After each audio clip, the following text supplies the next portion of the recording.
La réunion du groupe consultatif sur le PND, la Côte d'Ivoire a récolté plus de 4 000 milliards de francs CFA.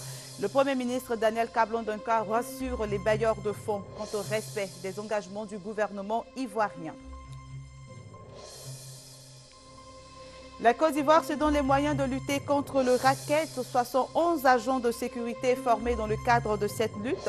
L'atelier de réflexion organisé par le ministère de l'Intérieur et la Banque mondiale prend fin demain. Dans ce journal également, les échos de la 6e édition d'Africité. Elle se tient à Dakar au Sénégal. Les entités décentralisées du continent sont au cœur des échanges. La Côte d'Ivoire est présente à la rencontre. Mesdames et messieurs, bonjour, bienvenue chez vous. En marge de la réunion du groupe consultatif sur le plan national de développement 2012-2015, le président Alassane Ouattara a échangé avec les diplomates africains accrédités en France. Les échanges ont porté bien sûr sur ce plan. Le reportage d'Abiba Dombele-Saoué, notre envoyé spécial à Paris. 4 319 milliards de francs obtenus contre 2017 milliards attendus. La Banque mondiale, à elle seule, a contribué à hauteur de 1 000 milliards de francs. La levée de fonds de l'État de Côte d'Ivoire pour financer son programme national de développement a connu un véritable succès. Le président de la République a donné la primeur de l'information aux ambassadeurs africains accrédités en France dans les locaux de la chancellerie. Nous avions comme objectif une mobilisation de 2 000 milliards de francs CFA, c'est-à-dire 3 milliards d'euros qui nous manquaient pour le financement de l'investissement public. Et j'ai le plaisir de vous annoncer que nous avons mobilisé le double, c'est-à-dire 6 milliards d'euros au lieu de 3 milliards que nous recherchions. Le chef de l'État a convié les ambassadeurs africains accrédités en France pour leur présenter sa vision de la Côte d'Ivoire, mais également pour l'Afrique, terre d'espérance. Nous sommes optimistes car le continent africain connaît maintenant un taux de croissance au-delà de 5%. Et malgré ce taux qui est le plus élevé dans le monde au niveau des grandes régions, je suis persuadé que l'Afrique peut faire mieux. La preuve d'ailleurs, cette année, la Côte d'Ivoire fait un taux de croissance de 8,6%, c'est-à-dire parmi les 10 pays à taux de croissance le plus élevé dans le monde. Il est de la responsabilité des dirigeants que nous sommes de contribuer au développement de notre continent par une croissance durable et stable. La question malienne a été bien entendu évoquée par le président de la République, président en exercice de la CEDEAO. Notre volonté est d'accélérer le dialogue politique qui a d'ailleurs commencé et qui se déroule dans de bonnes conditions à Ouagadougou et à Alger, et aussi de faire en sorte que si ce dialogue politique ne pouvait pas résoudre le problème totalement, que le règlement soit fait par une intervention militaire en vertu des dispositions du chapitre 7 du Conseil de sécurité des Nations Unies. Et j'en ai parlé hier avec le président Hollande et nous ferons tout pour qu'au mois de décembre, nous puissions obtenir la résolution, donc l'intervention sous chapitre 7. Et nous avons également l'intention d'envoyer une délégation, d'ailleurs qui sera conduite par le ministre d'État, ministre des Affaires étrangères de Côte d'Ivoire, voir le secrétaire général Ban Ki-moon dans les tout prochains jours pour indiquer notre souhait d'accélérer l'adoption de ces dossiers. Ça n'est suivi quelques échanges avec les ambassadeurs africains, parmi eux l'ambassadeur du Mali qui a remercié le président Alassane Ouattara pour ses efforts pour la résolution de la crise malienne. Et parlons de cette crise, en sa qualité de président en exercice de la CEDEAO, le président Alassane Ouattara a annoncé que le nord du Mali sera libéré en 2013. On l'écoute. Le président Hollande suit de très près ce dossier, il nous apporte un soutien important et nous avons besoin de ce soutien au Conseil de sécurité des Nations Unies. Il faut une intervention rapide au Mali. C'est urgent. Il y a urgence parce que ce pays, le Nord Mali, est occupé par des terroristes, des trafiquants de drogue. C'est tout de même les 2 tiers du territoire malien. Nous sommes voisins du Mali, ne voulons pas que ces personnes viennent, ces terroristes descendent dans nos pays. Les Maliens souffrent, nous sommes tous Maliens à l'heure où je vous parle. Nous ne pouvons pas admettre que cette situation perdure. Nous demandons au Conseil de sécurité des Nations Unies d'agir rapidement, si possible, au mois de décembre. Il y a trop de retard. C'est ce que j'ai demandé hier au président Hollande. Oui, et qu'est-ce qu'il vous a dit? Il m'a dit qu'il ferait de tout pour qu'il en soit ainsi. Il parlera bien sûr aux autres membres du Conseil de sécurité. Vous savez, le problème malien, entre Maliens n'est pas si difficile à régler. La difficulté, c'est que nous avons des personnes, des terroristes qui viennent d'ailleurs. Les Maliens ont eu des incompréhensions. Maintenant, les grands mouvements MNLA et Ansardine se rendent compte que ça a été une erreur. Ils se sont fait déborder par des terroristes qui sont venus d'ailleurs. Et il faudrait que nous fassions partir ces gens. Et l'intervention militaire est indispensable, elle est urgente. Si nous avons une résolution en décembre, nous espérons pouvoir organiser ces interventions dès le premier trimestre. Toujours en ce qui concerne la crise au Mali, le président burkinabé Blaise Compaoré, médiateur de la CEDEAO, a reçu pour la première fois ensemble les représentants d'Ansardine, du MNLA et du gouvernement transitoire malien. Ils se sont engagés à un dialogue basé sur le respect de l'intégrité territoriale du Mali et le rejet du terrorisme pour régler la crise dans le pays. La réunion du groupe consultatif sur le plan national de développement en 2012-2015 a pris fin hier à Paris. Le discours de clôture de cette réunion a été prononcé par le Premier ministre ivoirien Daniel Kablan-Duncan. Il a réitéré la ferme volonté du gouvernement ivoirien de parachever les processus engagés visant à renforcer la paix et la sécurité. Abiba Dombele-Sabi. L'opération de mobilisation de fonds de l'État de Côte d'Ivoire pour financer le programme national de développement a dépassé toutes les espérances. Après 2 jours de travaux au siège de la Banque mondiale à Paris, 4 319 milliards de francs, pratiquement le double des fonds attendus, ont été obtenus.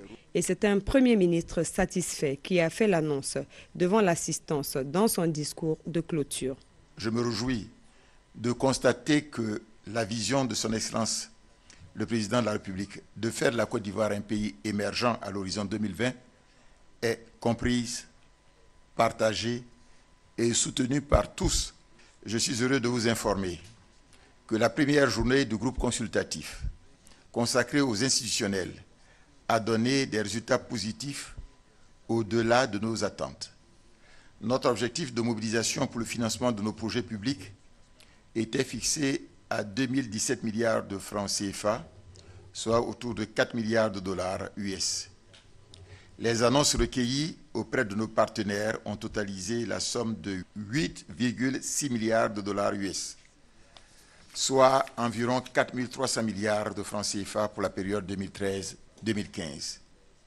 Merci à tous. Avant le Premier ministre Daniel Kablan-Duncan, tour à tour, les modérateurs des 5 panels ont livré les conclusions de leurs réflexions qui ont porté sur les infrastructures, les mines et énergies, l'agriculture et l'industrie et l'éducation-formation.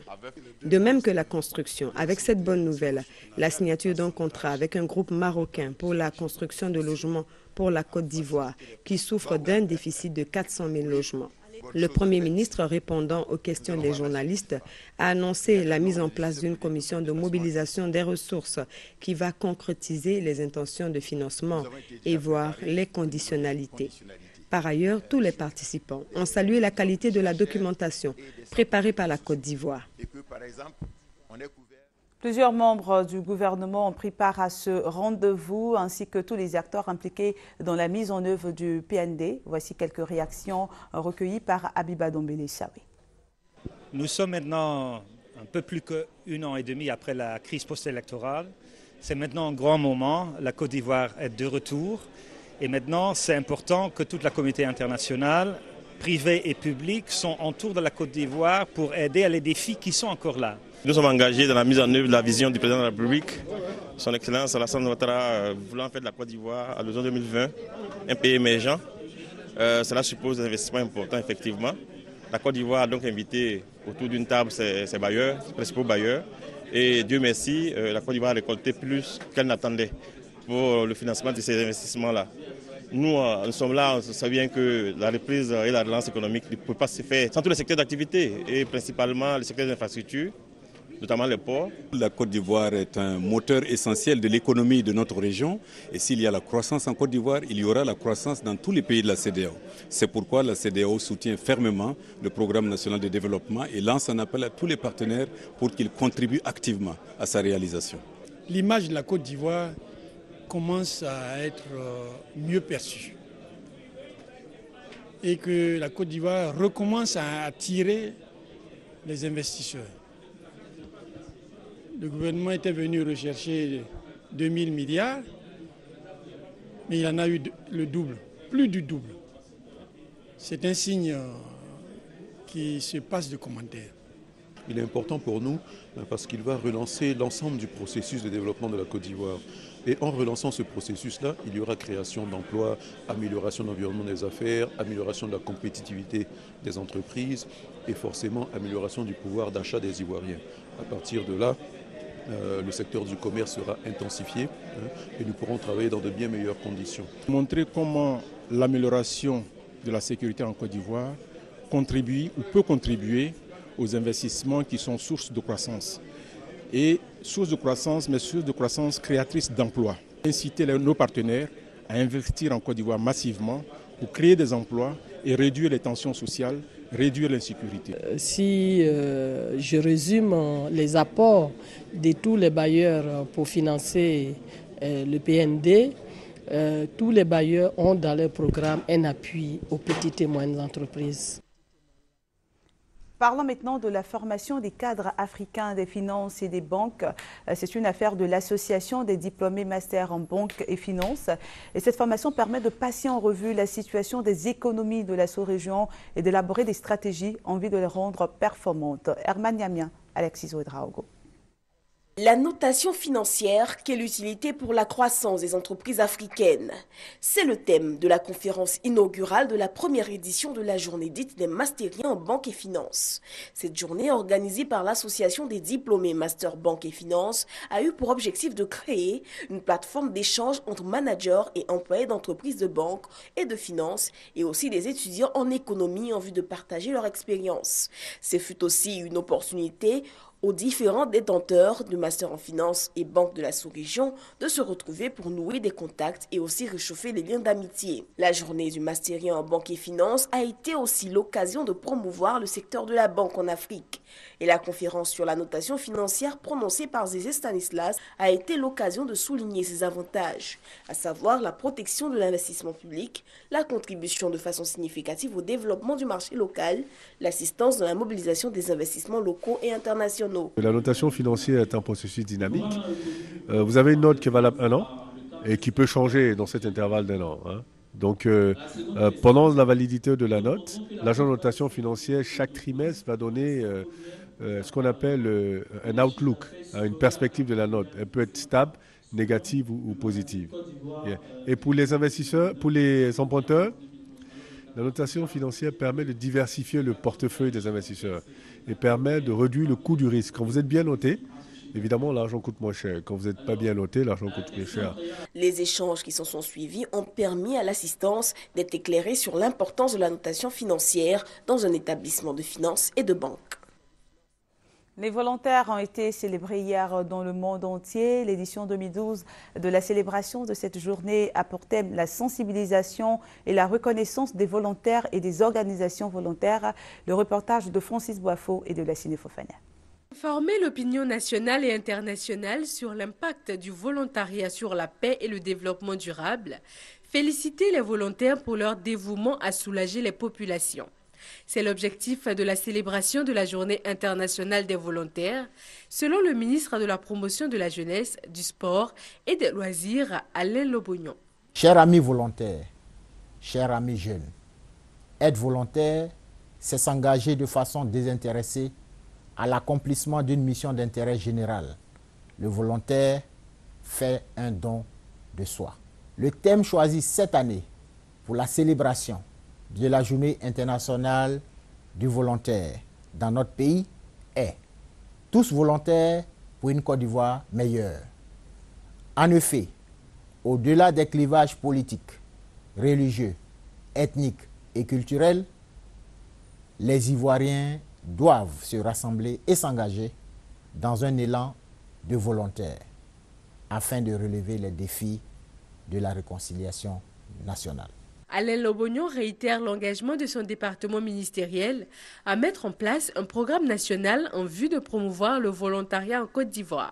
La Journée internationale des volontaires a été instituée par l'Assemblée générale des Nations unies en 1985. Elle est célébrée le 5 décembre de chaque année. C'est un commentaire de Fatou Fofana. Le ministère des Eaux et Forêts a reçu du matériel de marquage des armes de la part de Comnat ALPC, ce dont s'inscrit dans le cadre de la lutte contre la prolifération des armes légères et de petit calibre. Victorine Yaouyoboué nous donne des précisions. La longue crise qu'a traversée la Côte d'Ivoire a favorisé la prolifération des armes légères et de petit calibre. Conséquence de cette situation, la recrudescence de l'insécurité dans tout le pays. Pour y mettre fin, la Commission nationale de lutte contre les armes légères de petit calibre, Comnat ALPC, a décidé du marquage de toutes les armes utilisées par les corps constitués. Ce sont la police, la gendarmerie, les forces républicaines de Côte d'Ivoire, les douanes, sans oublier les eaux et forêts. Le matériel devant servir à marquer ces armes vient d'être remis par le président de la Comnat ALPC, le général Djessou, au ministre des Eaux et Forêts. En vue d'assurer la réussite de l'opération chez les Eaux et Forêts, la Comnat ALPC a formé un des leurs. Nous avons appris à marquer des armes, c'est laisser des instructions, laisser des enseignements sur des armes, de sorte à pouvoir identifier, à pouvoir connaître l'origine de l'arme qu'on retrouve partout en Côte d'Ivoire. On a aussi appris à enregistrer les données lorsque les armes sont marquées. Il faut obligatoirement les enregistrer dans un fichier. On a formé sur l'installation du logiciel d'enregistrement des armes. Le ministre des Eaux et Forêts a perçu l'importance de cette opération, si bien qu'il a décidé de la suivre de bout en bout. Mathieu Babodare est convaincu qu'il y va de la sécurité et de la paix en Côte d'Ivoire. Avant les Eaux et Forêts, la Commission nationale de lutte contre les armes légères et de petit calibre avait déjà remis ce matériel de marquage à la police et à la gendarmerie nationale. Parlons de la lutte contre le racket en Côte d'Ivoire. Le ministère d'État, ministère de l'Intérieur et de la Sécurité, en collaboration avec la Banque mondiale, organise depuis lundi un atelier de réflexion sur la question. La première journée a porté sur la formation de 71 agents des forces de l'ordre. Les précisions d'Abou Sanogo. Pour la première journée, l'atelier de renforcement des capacités des intervenants dans la lutte contre le racket a porté sur la formation de 71 agents des forces de sécurité issus de la police nationale, de la gendarmerie nationale, des douanes ivoiriennes et des eaux et forêts. Objectif, former et sensibiliser les agents sur les conséquences sociales, économiques et politiques du racket et les outiller à servir d'agents relais dans la lutte contre le phénomène. La première présentation qui a été faite par le commissaire du gouvernement, le colonel Ange Kessi Kwame, a porté sur la procédure applicable et les sanctions encourues en cas de racket. C'est votre honnêteté qui est en jeu et c'est de votre bonne renommée que je me bats. Et c'est pour ça que l'éthique, que ce soit moi ou que ce soit nos commissaires de développement, il se battra toujours pour la sauvegarde de l'éthique militaire. L'éthique militaire, c'est l'honneur d'abord. Le procureur militaire a également informé les participants de l'ouverture très prochaine des procès des 24 policiers, gendarmes et forces républicaines de Côte d'Ivoire inculpés pour racket. Ces audiences débuteront le mardi 18 décembre 2012. Et on reste dans le même secteur avec ce communiqué. Il est rappelé aux candidats au concours d'entrée dans les écoles de gendarmerie session 2012-2014 que la fin des visites médicales est fixée au lundi 10 décembre 2012 à 18 h. Passé ce délai, les candidats qui ne se seront pas présentés dans les centres médicaux recommandés pour y subir les examens prescrits seront purement et simplement ajournés. On poursuit en images. Le nouveau ministre de la Communication a effectué hier une visite dans les structures sous tutelle. Afoussiata Bombalamine a visité le centre émetteur d'Abobo, la radio-diffusion télévision ivoirienne et l'agence ivoirienne de presse. Je vous propose l'étape de l'AIP avec Juliette Ouéa.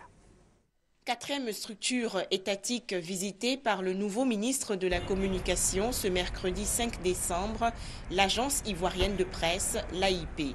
Il s'agit pour le ministre Afoussiata Bombalamine de s'imprégner des réalités de l'agence ivoirienne de presse et apprécier le rendement des 100 agents que compte la structure. Le directeur central de l'agence ivoirienne de presse, Oumou Sama Bari, a exposé les problèmes rencontrés quotidiennement par l'AIP.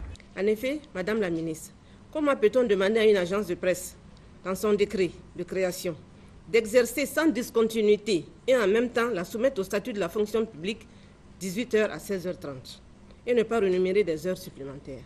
Le ministre de la Communication, Afoussiata Bambalamine, a exprimé son dévouement à relever la presse ivoirienne et améliorer les conditions de travail des journalistes. Et chaque jour sera un défi nouveau pour nous et pour vous. Et je vous encourage aussi à persévérer afin qu'ensemble, nous ajoutions pièce par pièce les éléments qui manquent à l'édifice. Je voudrais ici appeler à une presse responsable, mais dynamique. Plusieurs directions et services de l'agence ivoirienne de presse ont été visités par la ministre de la Communication. Et à l'issue de cette visite, la ministre Afoussiata Bambalamine a signé le livre d'or de l'agence ivoirienne de presse. Créée en 1961, l'agence ivoirienne de presse a pour mission de collecter sur le plan local, régional et international des informations en vue de les diffuser contre paiement aux médias et à tout usager.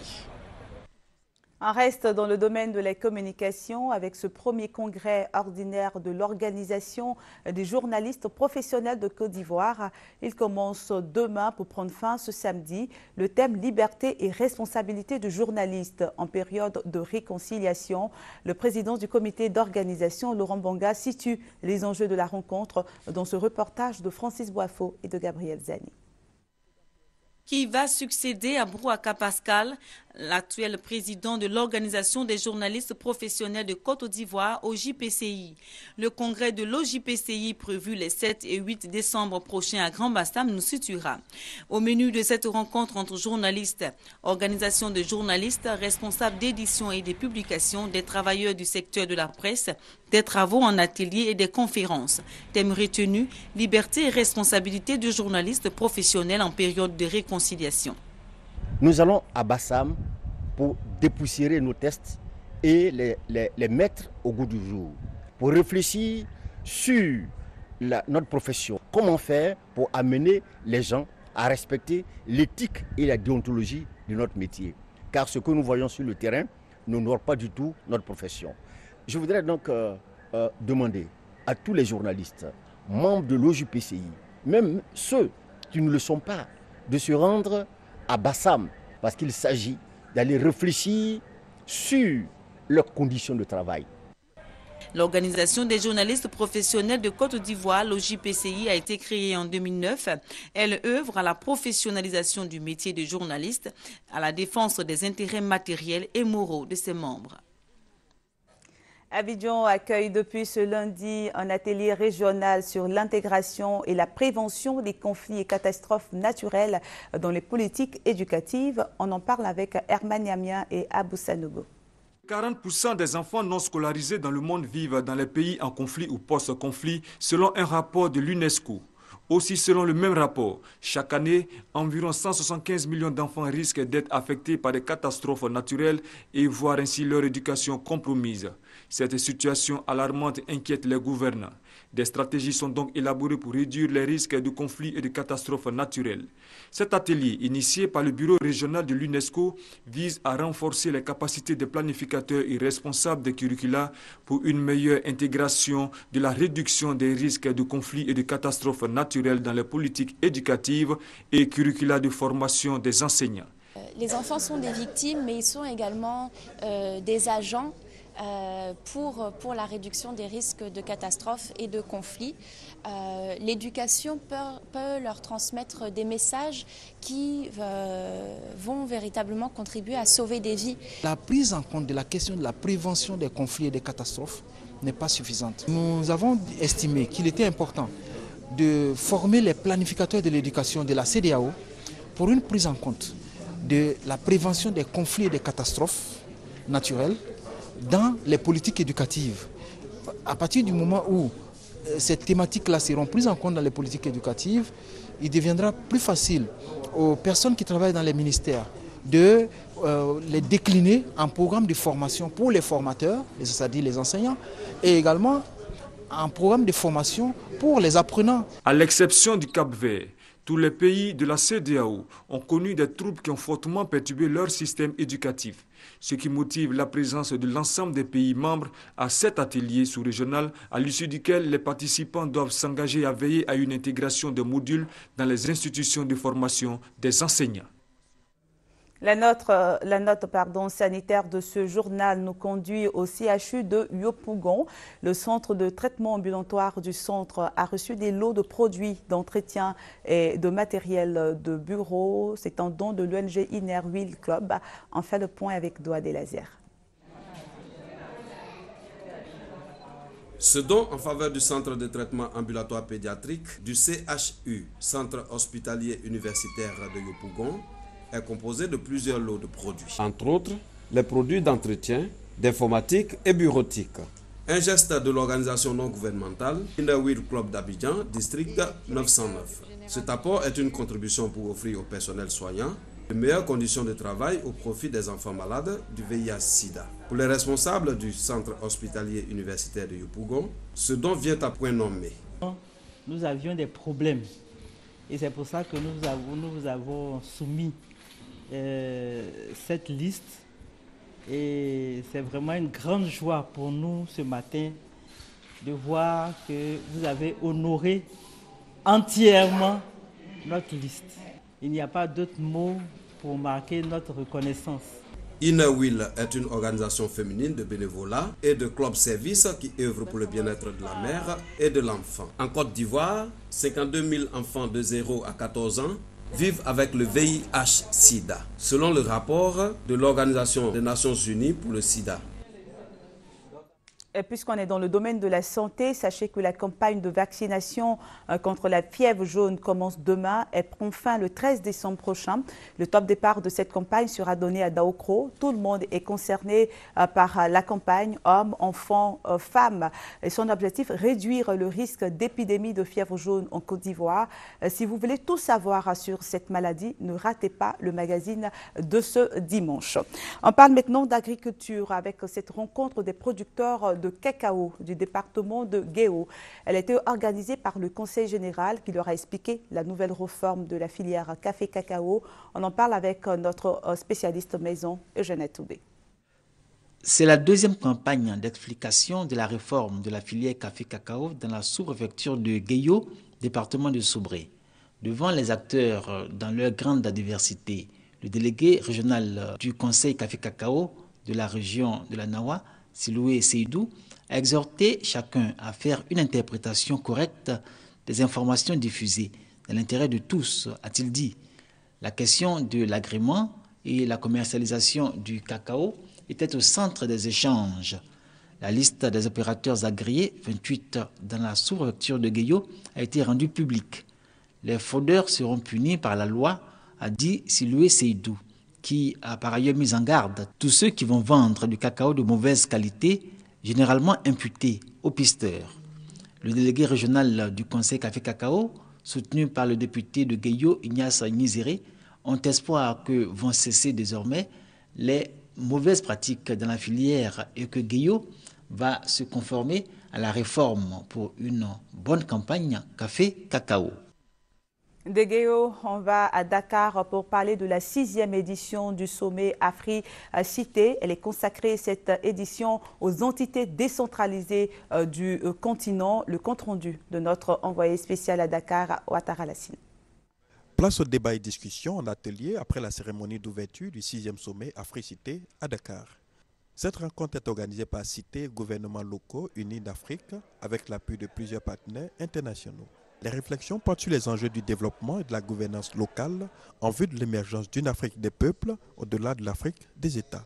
Africité, c'est surtout un moment de partage de bonnes pratiques, mais aussi occasion de rencontres pour échanger et partager les expertises. Plusieurs élus locaux ivoiriens, responsables d'entités décentralisées et autorités en charge de la décentralisation participent à ce sommet, dont la première édition s'est tenue en 1998 à Abidjan. La Côte d'Ivoire renoue, continue dans cette tradition. Et aujourd'hui, le thème est plus que d'actualité puisqu'il s'agit de construire l'Afrique à travers ces territoires. Et quel défi pour les collectivités territoriales. Nous avons eu la session d'ouverture hier Et je crois que ce qui nous a véritablement frappé, c'est le plaidoyer pour une place plus importante pour les collectivités territoriales. Et même au-delà, puisque l'ancien chef d'État du Bénin, maire de Cotonou, le président Soglo, a même plaidé pour une autonomie financière totale des communes. Je crois que c'est le combat que l'UVIC aussi mène depuis quelques années au niveau de la Côte d'Ivoire. Et nous pensons, au terme de cette édition d'Africité, revenir en Côte d'Ivoire avec des conclusions que nous allons soumettre à notre ministère de tutelle. Un salon des collectivités locales se tient en marge du sommet. Entreprises du secteur public et privé, organisations de la société civile, ainsi que différents acteurs exposent sur les produits, outils, méthodes et expériences du développement local. La Chine, le Brésil et la Turquie sont présents à cette rencontre avec pour but de conclure des accords de coopération avec certaines collectivités africaines. Et c'est à Dakar qu'on se dit au revoir. Merci de votre attention. À demain.